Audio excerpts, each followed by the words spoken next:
Welcome to episode number 79 of the Roundtable. I'm Grant Brisbee here with Andy McCullough and Marc Carig. Andy, how you doing today? I'm okay. Happy New Year to you. Happy New Year to Mark. Happy New Year to all the Roundtable heads. 2024 is going to be a big year for the Roundtable. Or not. We might get canceled. Who can say? But let's be optimistic, right? Yeah, optimistic. Mark, how you doing? I hear we might be canceled. Well, That's the rumor. You're like the. What are you talking about? You're the CFO of. You're the one who decides that, you idiot. I don't handle the audio stuff, you guys. No, I mean, I'm going to handle Grant's word lengths this year. We're having a meeting about it at 1:00 today. Fair enough. We're deciding between 800 words and 900 words for every story that he writes. I'm on vacation, so don't send that shit to me until like next Monday. Grant's got a hard out at 9:55 because he needs to gear up for his meeting with you where you teach him how to write. Now he's gonna go sort through his Giants jerseys: Ohtani, Yamamoto. All right, well that's a good segue. Yamamoto to the Dodgers. Since we've done this, they effectively bought a country. I mean, you know what I mean? Like, but as far as just interest, they bought. Just you're going to see kids in Dodgers hats throughout Japan for decades, and that's. I don't know. To me, that's worth $1 billion, but I don't know. Maybe you disagree. It makes baseball sense. If they have the money, do it. I don't know. It pisses me off. Well, they're not even spending $1 billion. That's the crazy part of it. Oh, right. Yeah. I mean, that's the thing. And so, like, I was on friend of the show, Mike Farron's radio show, maybe like a week before Yamamoto signed, or like 3 or 4 days before Yamamoto signed. And he was like, "Do you think the Dodgers have a chance?" I was like, "Yeah, they have a chance, but like, they tend not to go to the top of the market, right? They've in the time that Andrew Friedman has run the team, they have never gone to the top of the market and gotten a player before Ohtani." Right? Like they didn't get Cole, they didn't get Rendon, they didn't get Harper, whatever, blah, blah, blah, blah. They got Freeman. That wasn't at the top of the market. They got him because the Braves wouldn't go 6 years. Okay. They got him because the Braves were just like, farewell, my friend. We've got Matt Olson. Like that's why they play around the backboard, right? And I was like, I think they'll be in a similar situation on this. I suspect, blah, blah, blah, blah. What I didn't take into account, and which I think the industry is grappling with now, is that Ohtani gave them a credit card. He gave them $680 million of money that they can use. And so all of that restraint that they had practiced in recent years, even when they were spending a ton, they can just go because they've got free money because of Ohtani's contract. And so that's why they gave Tyler Glasnow, who obviously super talented pitcher, but also has thrown 120 innings once. They gave him $110 million because it's like, we got this money. We got him. We think he could be a number one when he's healthy, blah, blah, blah. And so it just resets the sort of financial outlook for the franchise in a way that, man, they're going to be a juggernaut financially, I think. And it's going to be really interesting to see how they decide to allocate the money. And like 12 years for Yamamoto, that's a long time. I mean, that is a long time. So yeah, interesting stuff. Dude, the Shohei Ohtani equity line of credit. Yeah, there you go. That's really what they've done with no interest, basically. Pretty 0% brilliant. APR. I love it. I wish I could get that on this house. Yeah, right. We have an addition by now. I'd like a 0% credit card. Yeah, that would be it's a home equity comp like that, and that's essentially what it is, and is brilliant. And so the Dodgers, like the way you said it, Andy, I think is really smart. The way they need to be measured is how are they using this Shohei Ohtani equity line of credit from here on out, because that's really what they bought with him. Like it's such a, man, I will never forget that. Like I think it was Fabian Ardaya texted me that day that he broke the story on the deferrals, and I read what the number was. It's like $2 million a year, and I called him. I went, "Hey, I think you're missing like a zero." Yeah. Are you sure? I'm like, dude, I'm positive. Are you shitting me? Like, no, I'm not. I'm like, oh, wow. So anyway, I think that is a really smart thing to be, that's the lens with which to evaluate the Los Angeles Dodgers moving forward, is how are they maximizing the fact that this unicorn gave them a free pass to surround him with talent. And you know what? Yamamoto, yes, that is a long deal. But I got to say, what a really smart thing to do. I mean, to me, like at 25 and all that, and Grant brings up the point of buying the country of Japan as far as fandom goes. Oh man, that's worth it. I think it's 100% worth it. I mean, they just got themselves a generation or two of Dodger fans, and that is impressive.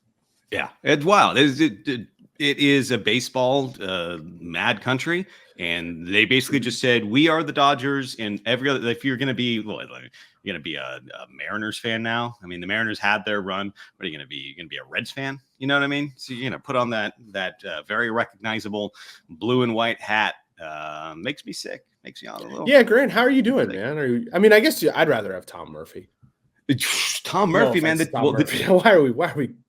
The Giants had Tom Murphy. Perfectly fine player for like a week in 2021, and then they traded him away, and I've regretted it ever since. And look at us now, baby. Look at us now. Got him back. Yeah, I like him. I think he's a good player.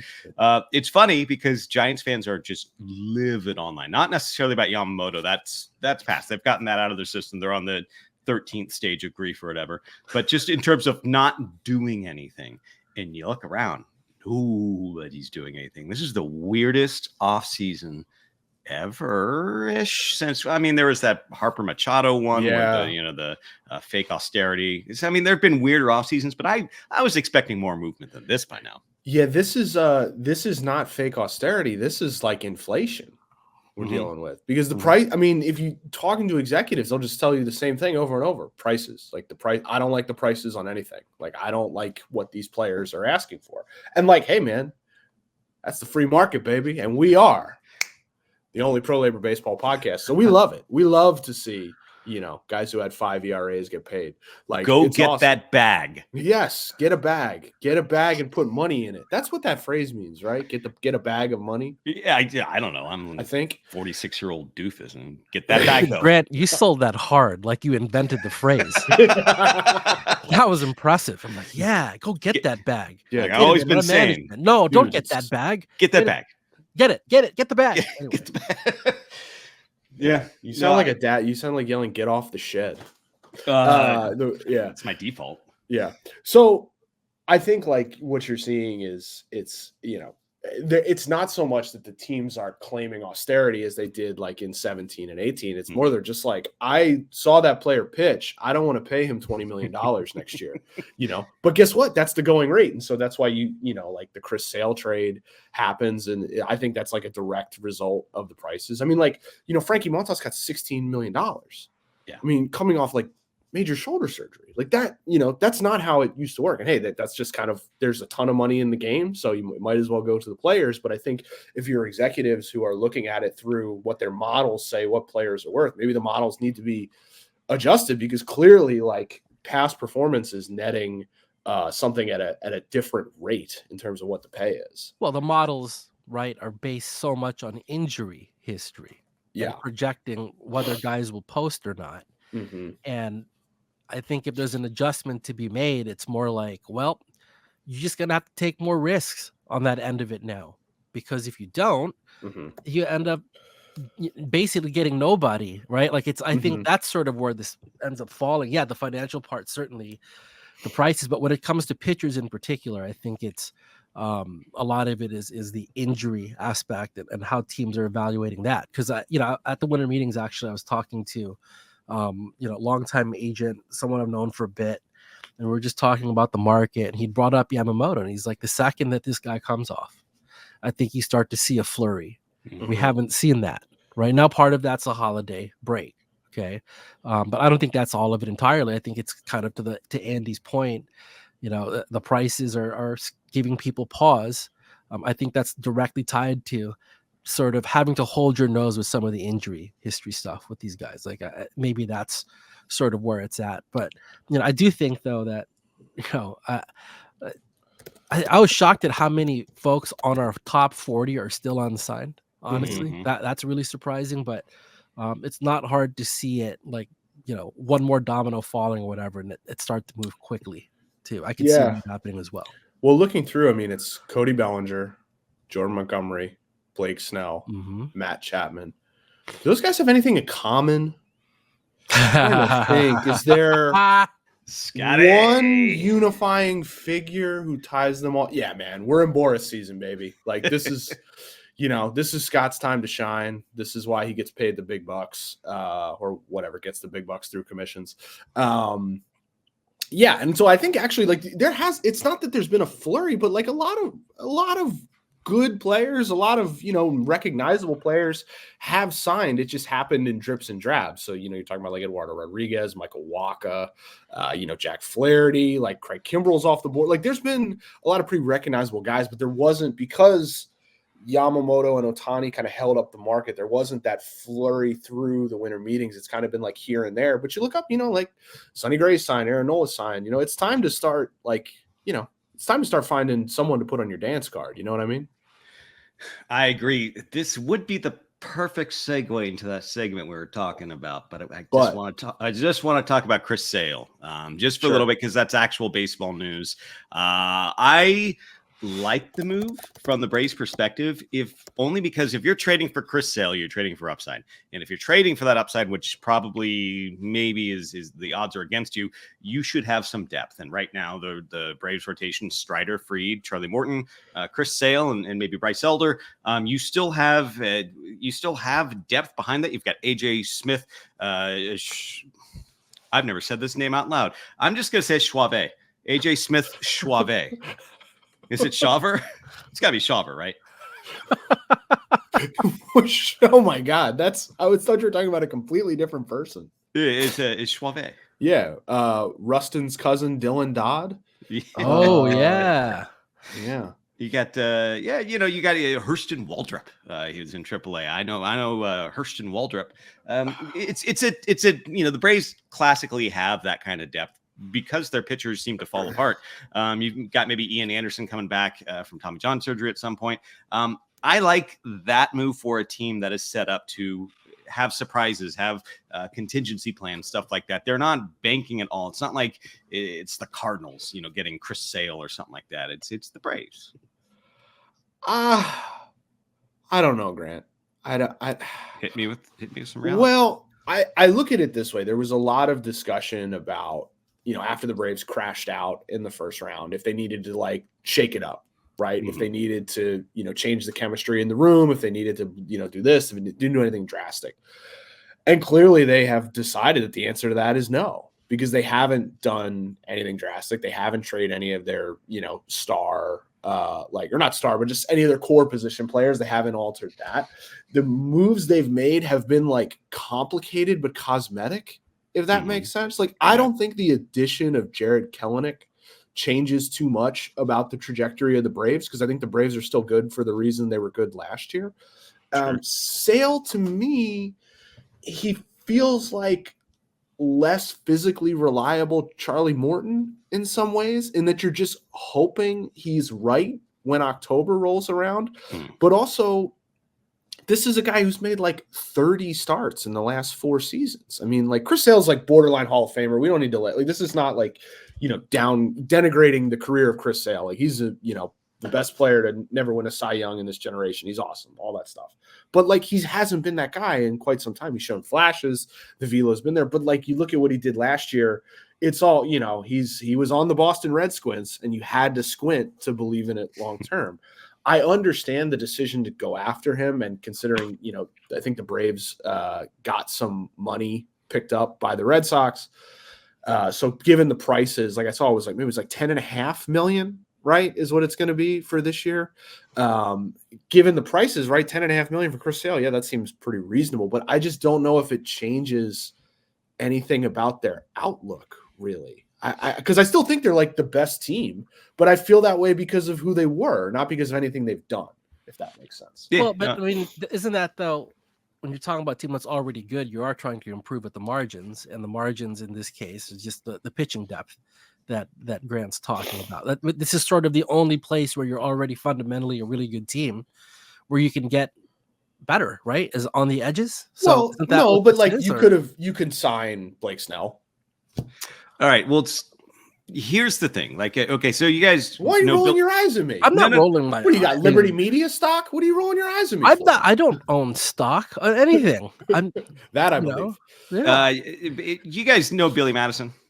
Yes, movie? I know. Yeah. He's a great scholar, Billy. All Bob. right. Yeah. So you know the scene where Steve Buscemi comes in and snipes the guy at the right time and says, Correct. "Boy, I'm sure glad I called that guy." The Uh-huh. Braves are looking for I'm glad I called that guy. Now, do you do it with Chris Sale? The chances are lower, or you do it with Blake Snell for like 200 million. I don't know, man. I think Sale has a chance to be in October. I'm glad I called that guy. Someone who takes the Braves rotation from just, solid, great, good, whatever adjective you want to use, and just takes it up another level where you're going, oh my God, we got to face Strider and Sale. And then there's, lurking in the background, you've got, Fried.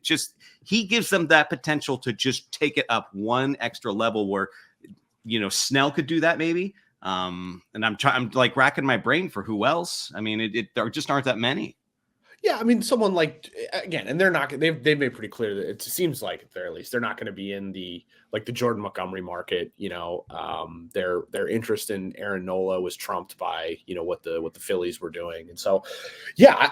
What I am saying, I'm not even necessarily criticizing the offseason. I just think it's been it struck me that what they're doing is emblematic of the confidence they have in the group that they've assembled. Fair enough. Because they're just being like, no, let's run it back and make it a little bit better on the margins rather than, I don't know, do something nuts trade Ozzy Albies or trade, Sean Murphy or whatever the heck. Well, I'm not, that's what I'm saying. The thing, Andy, about in their particular, and we've joked about this, but it's not a joke.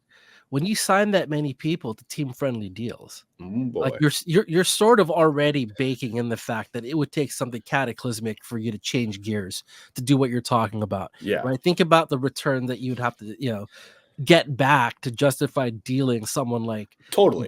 That would never happen. But my point is, they've got all these guys locked up. Yeah. Right. They're committed. They're already in. So even if it wasn't, let's say it was hard to go sideways on them a little bit. It's just hard to envision them shaking up the mix so much because, they've already committed to these guys in the long term and at prices, by the way, that are, incredible from the club perspective. No, they're plug and play 95 wins. Yeah, I do. This is embarrassing, but I do have to correct your verbiage. This is the only pro labor podcast, so we don't use team friendly contracts. They are owner friendly contracts. Okay, let's see who really benefits here, friend. And Grant, just a reminder: these owners are billionaires. Billionaires. Do you know how many $1 million there are in a billion? Mark, do you know? A lot. 1,000, right? 1,000 billions. 1,000 millions Wow. in a billion. Millions. Wow. Yeah, that's a lot of money. That's a lot of money. Makes you think, man. All right, let's move on. Nothing's really happened. We've talked about the two things that have happened since we last potted. So we have to force the content. We have to come up with clever things. That's a huge shot at Mitch Garver, but okay. Huge shot. Mitch Garver's a good player, by the way. He batted third for the team that won the World Series. Mm-hmm. Mitch Garver's good. I was hoping the Giants would get Mitch Garver. Think he would have been a good fit, but I think he wanted a little bit more playing time than to be a caddy in DH. So I get that. Tom Murphy, there's just fine fit. Everyone's talking about Tom Murphy around here. All right. So what we're going to do is we're going to go around and pick a player and then assign him to a team. I'm tired of this. I'm ending free agency right now, at least at the top of the market. We're gonna go around and we're gonna pick some of these players and say, you go here, and then we'll have a little discussion about it. What do you think? Sounds great. Okay. All right, I will go first, and I will go with Blake Snell, and I'm going to assign him to. I don't know if there should be a drum roll. I'm going to send him to the Angels because there's a rumor out there that the Angels are interested in him. And I think that's just so hilariously misguided and perfect. And you get all of the downside of Snell without any of the measurable immediate upside that you should be chasing. I love it. Chef's kiss. Yeah. I mean, this is going to irritate both fan bases, but the Angels really have replaced the Mets as just sort of the punching bag franchise. Oh boy. Because that would be an incredibly Angelian decision. I saw the rumor to lock in Blake Snell for 8 years, yeah. At top of the market rates, given where their franchise is when they just so clearly need to be tearing down to the studs and trying to rebuild. I love it. Yeah, great stuff, Grant, as always. I do look at, you want someone with immediate upside. The Giants are in that spot where everyone's grumbling, and you can go back and say, here's the Cy Young guy, and I don't know, it makes the team better. I don't know if it makes them a wild card favorite. Pretty sure it doesn't. I'm thinking about the teams that would need, if you can count on Blake Snell for 3 years and you're pretty sure you're going to get Cy Young caliber pitching for 3 years, what's the best fit for him? I mean, I'm looking through the Braves worked, I did the Orioles, but the Orioles are going to do that. You know what I mean? Like, what's the best fit for him? Oh, I mean, he would be. I mean, yeah, he's sort of exactly what the Orioles should be doing, but they're not going to. I thought he would have been a great fit on the Dodgers, and there's still room in the rotation for him, Grant, and they still have that credit card. But God, that would be great. I mean, that would be very funny. Oh man, that would be hot. I'd love that. I think they would have. I mean, we'll see, dude. This is the thing about where the Dodgers are. Is like a lot of the way that we've understand how they've worked is changed. And so before Yamamoto, they had not really demonstrated that. And now it's clear. It's like, oh, wow, they why can't they sign Blake Snell for $200 million? Like, why not? It's just sitting there. Is Kershaw coming back? We shall see. It's down to one of two options. I don't.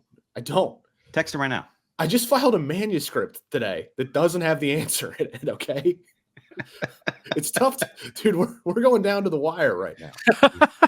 Fair enough. No one besides Clayton Kershaw, no one wants a resolution to his free agency more than me. Isn't he in your phone as Kersh? No, he's not in there. Oh, although Dylan Hernandez told me that. I didn't believe him. One of my best friends is a guy named John Clayton, and there's 2 Claytons in my phone. And I often just search, Clayton. And I very often text, John stuff about the Philadelphia Eagles. And there's been multiple occasions where I've accidentally come this close to texting Kershaw, "Go Birds," which would be very confusing. You should do it now and see how he responds. No, he's a Cowboys fan. They're in first place. It's very irritating. I've got a friend who's right between Ken Rosenthal and Kirk Reeder on my phone. And so when I'm just looking at my contacts going, yeah, I've made it. Then I'm like, damn it, I need to call him. And so then I do. So thanks to those guys to remind Mark, me. who's a famous person in your phone besides David Wright? I don't have any famous people in my phone, I don't think. No, not a lot. Just a bunch of baseball dorks. Yeah. Grant. You can text Grant Brisbee whatever you want. Yeah. People would pay for that. People would pay. Anyway, Blake Snell. You long text though. Anyway. All right. So Blake Snell, I think Angel. Oh, that's a good one. Blake Snell to the Angels. All right. Who wants to go next? Oh, I don't know. Why don't I just do Matt Chapman and Chicago Cubs? Ooh, okay. That's spicy. They didn't they just spend on No, let's let him pronounce it. I want him to see him pronounce it. It's gonna be fun. You should have let me pronounce it. No, that's someone else. No, never mind. The Reds signed that guy. Never mind. Oh boy, I don't think the Cubs have added a single player to the Cubs haven't done anything. They have done literally nothing. I like how Andy and I are on the same page of being completely wrong about baseball. Dude, it's every winter. It's like brain worms. No, it's Chamber Candelario. Yeah, no, I had brainworms for a second. I was positive the Cubs had re-signed him for like $70 million. But no, that was the Reds. They've got Nick Madrigal as their starting third baseman. So Mark gets the point. Gets the point. I'm gonna just do that because they haven't done anything, and it's certainly a fit. So there you go. Yeah. I don't have a better. I was gonna say the same team for every top free agent, so I'll just save that bit for when I go. But yes, I sure makes sense. Yeah, all right. What are the Cubs doing? You got Max Muncy at third. Where does, now nothing. Where does Chapman go on the Dodgers? No. I have another. No. I was gonna say Rockies. It's gonna be awesome. No, it's not. Angels. No, all right. Okay, we're done. Chapman's pretty straightforward. I went boring, but it works. Your turn, Andy. Cody Bellinger. San Francisco Giants. Yeah. Out of a biscuit. Possibly. I doubt it, though. I doubt it. I think that they're rightfully scared about he's reinvented himself. He's cut way down on the strikeouts. Like, he's such a freaky talent that he can say, I'm going to cut down on strikeouts and then go down to be one of the better contact hitters in the league, which is nuts. No one does that. But it's come at the cost of some exit velocity. And when you're talking about a left-hander at Oracle Park, I just don't see them taking that plunge, especially after they got Lee. So producer Brian says the Giants are stacked in the outfield with Yaz and Austin Slater. Fair enough. I don't know. I think they want to build. If they're going to contend, they should do a super rotation, at least as close as they can get. Just give goofy money to Snell and Imanaga and I don't know, whoever else, Montgomery even. I don't know. I mean, I don't mean to be like super rotation. Like what? No, well, like Logan Webb is really good, and Anthony DeScalfani has had. Dude, the look on your face was amazing, and like Grant turning red as you did that was wonderful. Anyway, a shot at a super. So Alex Cobb is really good. Okay, he's coming off hip surgery, and he will be back in like May or something. Okay. But you've got Logan Webb. I'm saying roster resource. Go. Yeah, explain this to me. So if you go, I'm not talking about DeScalfani and Stripling. I'm saying if you go with Webb, you've got Cobb. You make two moves where you get Snell, you get Imanaga, you're trading for someone who you're trading for Dylan Cease or something. That's what I mean. Like you need extra steps, and then you're hoping for Kyle Harrison to have a breakout year. That's they're far away from it now. Trust me. They've got depth. They've got Tristan Beck and Keaton Wynn, and overall they should have a ton of pitchers who can give you at least solid innings, but they have a chance to somehow get pitchers who can do more than that, and that's what they should go after more than Bellinger. Oh, okay, sure. Yeah, that's also a strategy. Yeah, that's fine. Yeah, I mean, if they feel like Lee is the guy in center field, and they want to go with Yaz and Slater in the corners, yeah, sure. Okay, it sounds like a recipe for success. I don't know what else they can do, man. Who's next? It's me, and so I'm gonna go. Who we got? Oh, you got Jordan Montgomery. Just get him back on the Rangers. You know what I mean? I think the Rangers they have some championship money to spend. He would be a beloved rotation. You said they've got money to spend. Not in the general sense, but they're selling T-shirts now. They're selling hoodies. They're selling commemorative specs of champagne cork and stuff. Like, that the championship brings in a ton of money. So get one of the guys who's responsible for it. Hope it works out. But I think it also makes baseball sense. I don't know. Like Montgomery's his stock went up so fast, and you have to think that there's going to be a little correction on that. Mm-hmm. But the Rangers can absorb that a little bit, and they would also just be like, oh, we love that guy. Yeah, I think it's a fit for sure. He's a number 3 starter in the most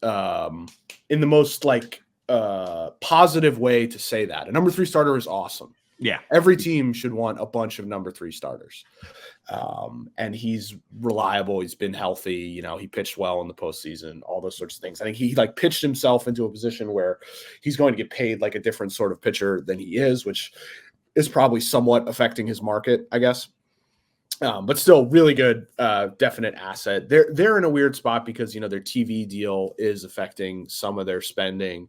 And they also have this theoretical line change coming mid-season, when in theory, Jacob deGrom, Max Scherzer, Clayton Kershaw. There might be another, Hall of Fame left-hander who could be part of the mix there, who could be coming back late summer. But again, all of those, it's like, look, they're 3, 2 Hall of Famers and, the best pitcher of the last 5 years, but all of them are coming off major injury, and Kershaw's not even on the team. So there's no point in banking on that. But yeah, I do think that the Rangers could use a little bit. There's also Tyler Mahle, friend of the show. They signed him on the same sort of he'll come back mid-season, I think, or he's rehabbing, whatever. One of those investment plays. So they could use some short-term stability, or they could just say hey, we've got enough coming on the back end. We don't really need to pay, $180 million. We can just kind of roll with the 5 guys we've got. But it is a fit. And I think if their TV deal was more stable, they probably would have been a little bit more aggressive, but also they've got a good club, and the strength of their club is banging that ball around, and all their guys are going to be back to do that. What do you think about the whispers of Montgomery back to the Yankees? Doesn't that seem odd? I mean, honestly, when I look at Jordan Montgomery, this is a guy who's going to throw 175 innings for you. Mm-hmm. You can bank on that. right? And those innings can, there's a range of outcomes for that, like every pitcher. But, you can bank on him posting. That's a huge deal. So, when you hear rumors about the Yankees, well, that's been a problem for him outside of Garrett Cole, is dudes who are going to post for them. So it makes sense. And here's another thing about free agency that, folks forget, or it doesn't get talked about enough. But, you're talking about a gigantic salary. This guy's going to make $100 million probably. All right. It kind of helps that him a little bit. Yeah. Right. So that makes a lot of sense to me, actually. Now, I think, they're going to have a lot of competition. Actually, Andy, the Dodgers idea seems kind of fun. I mean, seriously, because what could the Dodgers use, dude? So, knowing what they're going to get out of one of these guys. Ballast. And he's that. He's exactly it. Ballast is a great word for it. And that is a compliment in today. That should be a compliment. So I think that actually fits Grant's really well. Grant's stories have a lot of ballast to them too. They sure do. And I cut him this year. That's a year of cutting. 2024.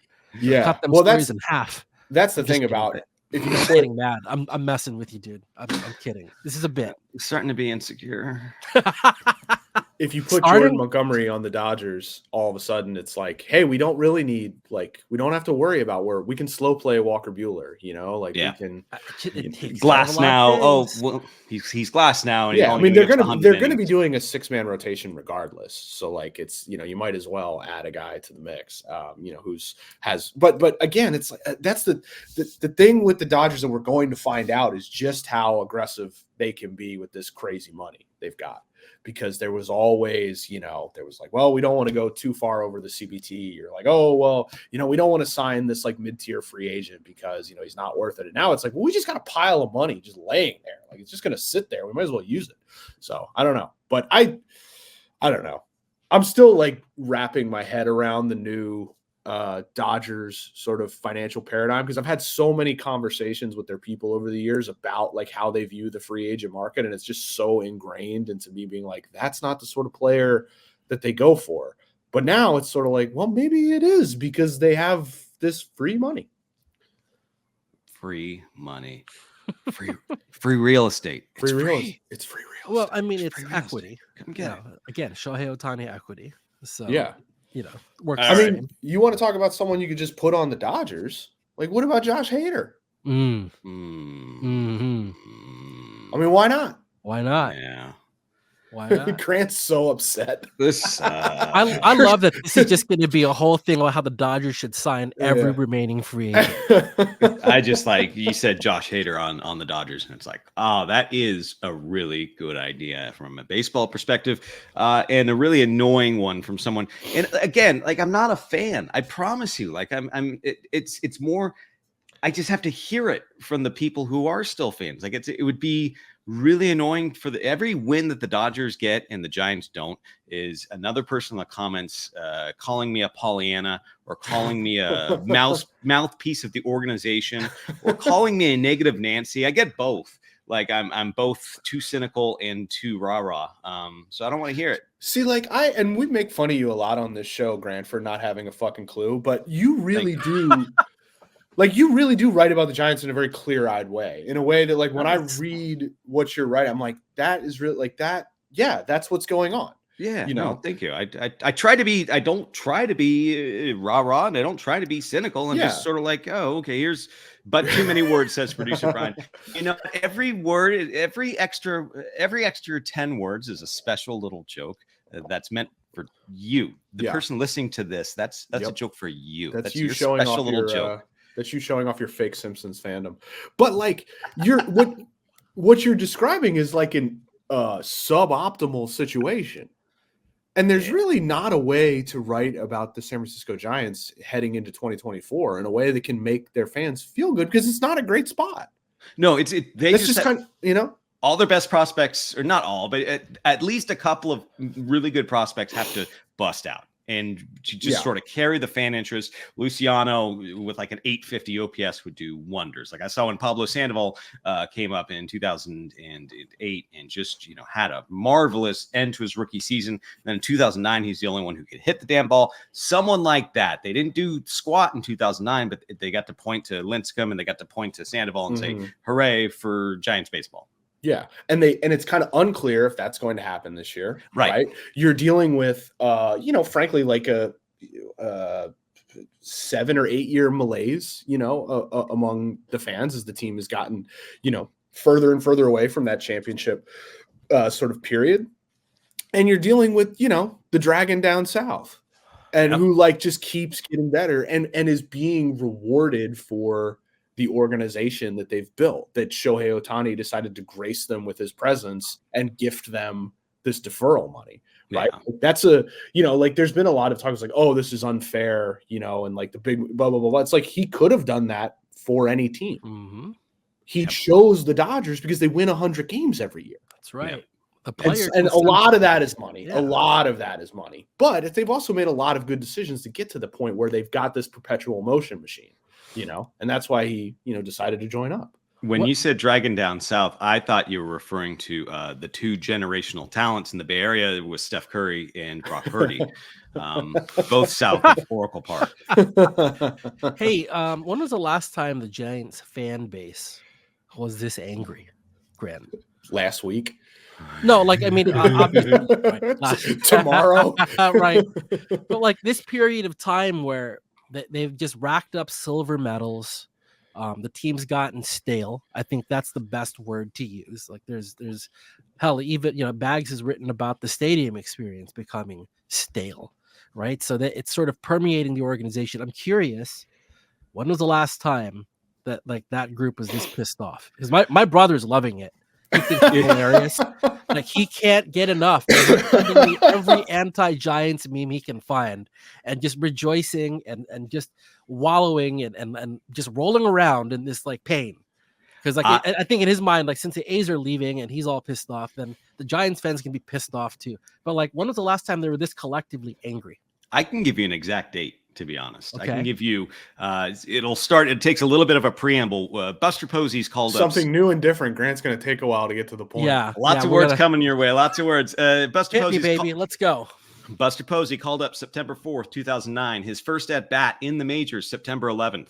7 days. They had games. Just didn't even get a pinch hit. Didn't get a start. Whatever. Okay. His first start, September 25th. So you have 3 weeks where he's just like not starting. Benji Molina's their cleanup hitter. What are you going to bench Benji Molina? So then that bleeds into the next year. Posey comes up. Now he's hitting. Now you have to keep him in the lineup. He's playing a lot of first base. Eventually, Brian Sabean says, I got to get this toy away from Bochy, and he trades Molina to the Rangers.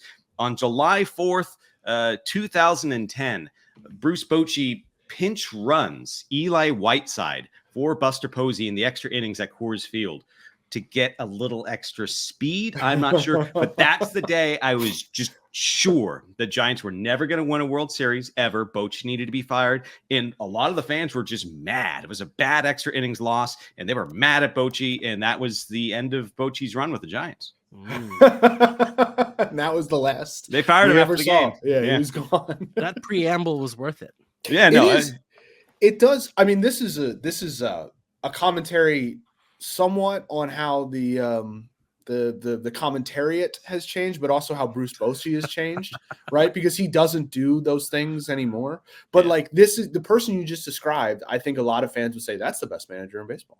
I mean, it turns out it kind of is, but that's the thing to me that is so crazy about managers, right? Is you can just hear him. You just described a completely insane sequence of events, maddening. And if I needed someone to manage a game tomorrow, he might be my pick. Yeah, right. I mean, that is actually it's a great point, and we end up coming back to this every time. Yeah, it's crazy though. Uh-huh. Yeah. It really is a job that none of us understand, including the 30 men who do it, possibly. Yeah. Like, there's probably a reason. Like, I don't know if I don't think Benji Molina needed to like be given a clear message. Like, no, there's no immediate threat. Yeah. We're just going to bury this guy. And the Giants were scoring like 1.2 runs per game with Benji hitting cleanup. It's like, this guy's hitting 350 in AAA. It's like, no, we're going to find a bats for that guy. So it's just weird. Anyways. So I'm into horse racing real quick, just like, and so when you're talking about managers, it reminds me of something that Andrew Beyer told me once. So Andrew Beyer is like big horse racing writer, created a speed figure, like, kind of like the Bill James of horse racing, basically. And I got lucky. I was working at the Washington Post at the time, so Andrew was like a freelancer there forever. We had lunch one day, and this is for like a dork like me who grew up at the track. Like, it was pretty freaking cool. Anyway, we're talking about horse racing, and he said something I will never forget. He's like, "This game's maddening to me because the people who should know tactically the most about this sport know the least, the jockeys. The jockeys made him crazy." Like that's what made it so difficult to handicap. It was like human error was his point. And so whenever the manager thing comes up, I think about that lunch at the Palm with Andrew Byer and him ripping on jockeys. Anyway. Not Russell Bays, though. That's the only one. Dude, Russell Bays, Russell. Bay Meadow, baby. Bay Meadows. Yeah, right, Bay Meadows. There you go. Golden Gate Fields. Anyway. I have a what the fuck is this? Anyway. No, I'm not listening. I have a quick question for both of you. And as you both know, I'm not a Hall of Fame voter. Right. However, I've been kind of keep abreast of what's going on in that world because I get paid for it. And Kershaw's getting in. Hear me out. Based on friend of the show Ryan Thibodeau's Hall of Fame tracker, Joe Mauer, if he doesn't get in this year, like, looks like he's gonna sail through in the next few years. He was at 83% with 100 ballots revealed or whatever, which isn't necessary. Whatever. Looks like Mauer's gonna get in. Is Posey a Hall of Famer? Because I think so. Yeah. But I'm not. I'm just curious. Like, he's 45 win player, but he's also Buster. He was like Buster Posey. I think it's unambiguous, but I'm also a Mauer guy. But I just think, if you're trying to tell the story of baseball in the 2010s, like, how are you telling it without? And the trump card for me is underrepresented position. You know what I mean? Like, it takes for maybe this is a stupid question. I don't know. Yeah, no, it's not. It's not. It's like you put his numbers up and stack them up with Thurman Munson, and it's closer than you might think, right? And Munson's not in. I think that's a mistake. I think Munson should be in. But it's, you've got guys historically, with that just don't get in, like Gene Tennis. Maybe you can make an argument for. You've got Ted Simmons. It took a long time for him to get in the Hall of Fame. It's just an underrepresented position, and it's like, because there's no longevity. Yeah, I know, that's the point. They're catchers.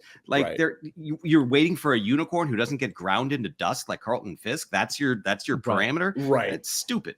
Look, I mean, I was voting. I actually sent my ballot in just a few days ago. I always do this. I wait until the end. And man, I'll tell you what shocked me about Joe Mauer.